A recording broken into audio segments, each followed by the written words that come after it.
High school financial educator Chad Foster visited 3 southern West Virginia high schools recently in an effort to urge young people to take a serious look at their financial futures. Spending responsibly takes commitment, Foster told Logan High School students. Pretty simple, quite frankly. Is it easy? Nope. Does it work every time? Nope. Sometimes you're going to fail? Yep, that's right. They don't realize that the reason you have obstacles in your life, same reason I have them in mine, just make us stronger. That's what they do. Foster preaches 4 basics as he travels the country talking to high school students.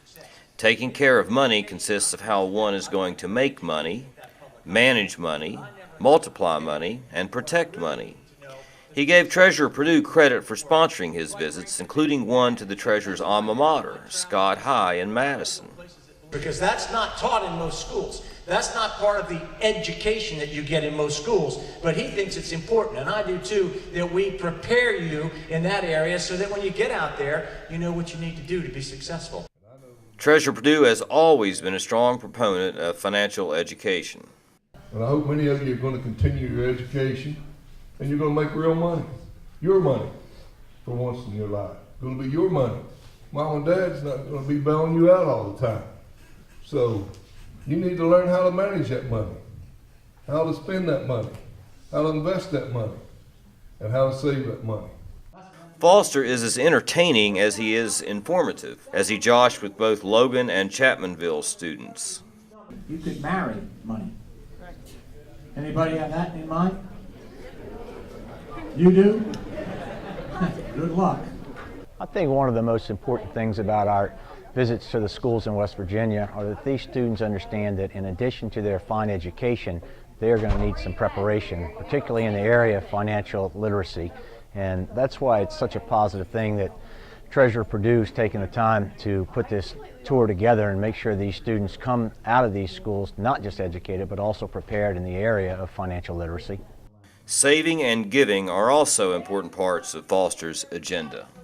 Most of the country believes this. They believe they go to work, they get their money, and then number one on the list, top of the list is spend.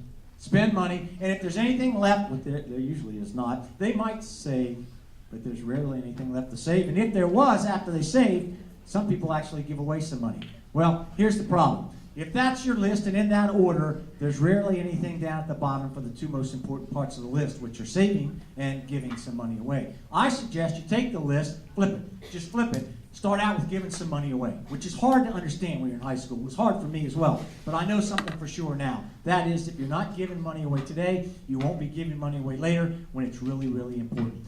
Students at all 3 high schools gleaned something from Foster's presentation.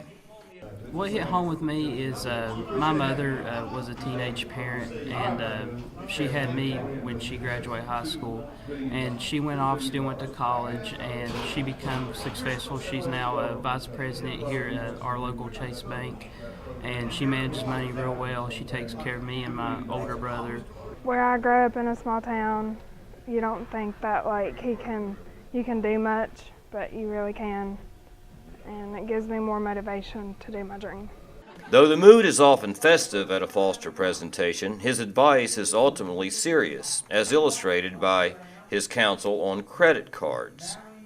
And when you talk about credit cards, we're not going to stop the credit cards from flowing into the hands of these young people. What we can do, though, is teach them how to use those credit cards responsibly, make sure they use them to buy things they need, not things they just want, and also the most important fact, which is to be sure these cards are paid off every time those bills come in. And I think this is something that Treasurer Perdue has emphasized ever since I've known him, and it's a great service he's doing to the students and the young people of this state. Greg Stone reporting for Treasury Notes.